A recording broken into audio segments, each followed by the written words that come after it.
अस्सलाम वालेकुम। Recce centre Karachi में खुश आमदीद। मेरा नाम आमिर है, मैं साइकोलॉजिस्ट एंड थेरापिस्ट हूँ।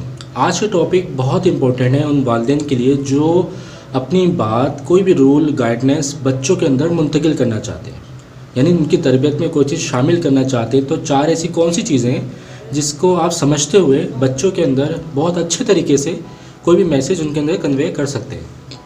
तो सबसे पहले जानते हैं कि गुस्से की हालत में तो कभी भी कोई चीज़ बच्चों के अंदर शामिल नहीं होती, वो मज़ीद एक नया बिहेवियर उनके अंदर पैदा कर देता है, जिसकी वजह से बहुत ज़्यादा कन्फ्लिक्ट पैदा होते हैं, फिर वो एक आगे तक चलता माहौल ऐसा। तो ये जो 4 चीज़ें हैं, ये प्रोफेसर साइकोलॉजी के एक प्रोफेसर थे एल्बर्ट, उन्होंने यूनिवर्सिटी ऑफ कैलिफोर्निया में ये चीज़ पेश की थी साइलेंट मैसेज के नाम से। सबसे पहले जो उन्होंने डिफ़ाइन किया था वो पिच लेवल को डिफ़ाइन किया था कि आपके आवाज़ का जो पिच लेवल वॉल्यूम है वो एक नॉर्मल होना चाहिए आपका। गुस्से की हालत, तेज़ हालत में कोई भी इंफॉर्मेशन आप बच्चे के लाशऊर में नहीं पहुंचा सकते। तो पिच लेवल अगर आप दरमियाना, नॉर्मल, मीडियम रखते हैं समझाने के लिहाज से, तो बच्चा बहुत आसानी से उसको पिक करता है। मिसाल के तौर पर अगर कहा जाए कि तुम होमवर्क कर लो, ठीक है, अगर ये चीज़ आप होमवर्क कर लें, अगर ये चीज़ कही जाए, अगर ये चीज़ तेज़ी से तुम होमवर्क कर लो, तो वो बच्चा पिक नहीं कर पाएगा, क्योंकि उस दौरान बच्चा, जब भी हम कोई अपना पिच लेवल बढ़ाते हैं आवाज़ का तेज़ी से, तो उस दौरान बच्चे के अंदर एक अजीब बिहेवियर पैदा हो जाता है। फिर वो बिहेवियर उसके अंदर कायम रहता है। फिर आपको हर बात, अपनी बात उनको कहने के लिए उसी लेवल पे आपको समझाना पड़ता है। इसकी सेकंड चीज़ आती है body language. Body language 55% workout करती है जिस्मानी हरकत बच्चे के अंदर इंफॉर्मेशन ट्रांसफ़र करने में।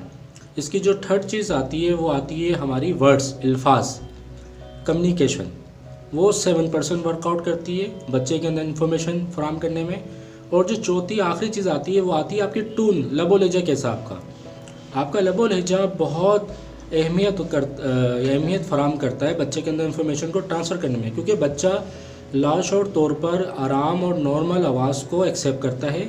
गुस्सा, तेज़, एक रूड बिहेवियर में बच्चा कोई भी चीज़ को एक्सेप्ट नहीं करता। मिसाल के तौर पर होगा कि यूनिवर्सिटी, कॉलेज और स्कूलों में टीचर जो होते हैं अपनी बॉडी लैंग्वेज को यूज़ कर रहे होते हैं कोई भी चीज़ मैसेज को फराहम करने में, ताकि बच्चा बआसानी उसको अंडरस्टैंड कर सके। एक जगह स्टैचू होकर नहीं पढ़ा जाता, एक जगह स्टैचू होकर पढ़ाएंगे तो बच्चे भी बिल्कुल एक्सक्यूज़ होकर पढ़ेंगे, तो उनकी बॉडी लैंग्वेज वर्कआउट कर रही होती है। सेकंड, कम्युनिकेशन स्टाइल कैसा है। कम्युनिकेशन में आपके अगर बहुत अच्छी गुफ्तगू शामिल है, जिसमें अदाब है, गुफ्तगू है, लबो लहजा है आपका, तो वो चीज़ बच्चों में अच्छी वर्कआउट करती है।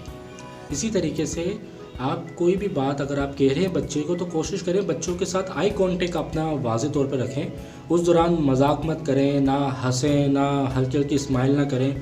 वो कोई ऐसा स्टाइल पैदा ना करें कि बच्चा उसको फ़ौरन पिक कर ले, क्योंकि अक्सर ये होता है कि कम्युनिकेशन जब भी वीक होती है तो बच्चों के अंदर एक अजीब बिहेवियर पैदा हो जाता है, जिसकी वजह से वो बिहेवियर को यानी कि आगे लेके चलते हैं, जिसकी वजह से आपको हर लेवल पे उनसे अलग ही स्टाइल में बात करनी पड़ती है। फिर होता ये कि एक जुमला सुना होगा आपने कि ये सुनता नहीं है, ये कहना नहीं मानता। तो कोशिश करें, ये 3-4 पॉइंट मैंने बताए आपको। एक पिच लेवल अपना नॉर्मल रखें, अपनी बॉडी लैंग्वेज को अच्छे तरीके से यूज़ करें। कोई भी बात गाइडनेस करते हुए, स्टडी करते वक्त उनको साथ लेके बैठें तो अपनी बॉडी लैंग्वेज का बहुत अच्छा ख्याल रखें कि आपकी भी बॉडी लैंग्वेज वर्कआउट करे, तो बच्चा उसको अच्छे तरीके से एक्सेप्ट करता है, सिर्फ ज़ुबानी बोल के नहीं चलेगा। इसी तरीके से फिर आप अपनी टून उनके अंदर फराहम कर सकते हैं, या अपनी कम्युनिकेशन के ज़रिए आप उनको समझा सकते हैं। कोशिश करें आई कांटेक्ट आप उनके दरमियाना रखें, यानी कि बराबरी का आई कांटेक्ट रखें। मिसाल के तौर पर आप बच्चा अगर आपका बैठा हुआ है तो आप उसके साथ बैठ के बात करें, उसके साथ इस लेवल पर बात ना करें कि आप उसको नीचे की तरफ देख रहे हैं, वो आपको ऊपर की साइड देख रहा है। तो इस लेवल पे दुरानी पे गुफ्तगू ना करें, उनके साथ आई कांटेक्ट बराबरी सतह का आप उनके साथ आई कांटेक्ट करें, तो इंशाल्लाह वो आपकी बात को ऐसे सब मानेगा। ये वीडियो मेरी उन वालिदैन के लिए थी जो अपनी बात बच्चों के अंदर मुंतकिल करना चाहते हैं तरबियत के हवाले से, गाइडनेस के हवाले से, घर और रेगुलेशन जो भी आपके रूल होते हैं घर के, उसके हवाले से। तो लाइक करिएगा, सब्सक्राइब करिएगा, उन लोगों के साथ शेयर कीजिएगा जिनको इसकी ज़रूरत है। अगर आप अपने बच्चे की हीलिंग, काउंसलिंग और थेरापी कराना चाहते हैं तो आप मुझसे रब्ता कर सकते हैं। मेरा नंबर स्क्रीन पर शो हो रहा होगा, रेकी सेंटर तारी रोड कराची में। शुक्रिया।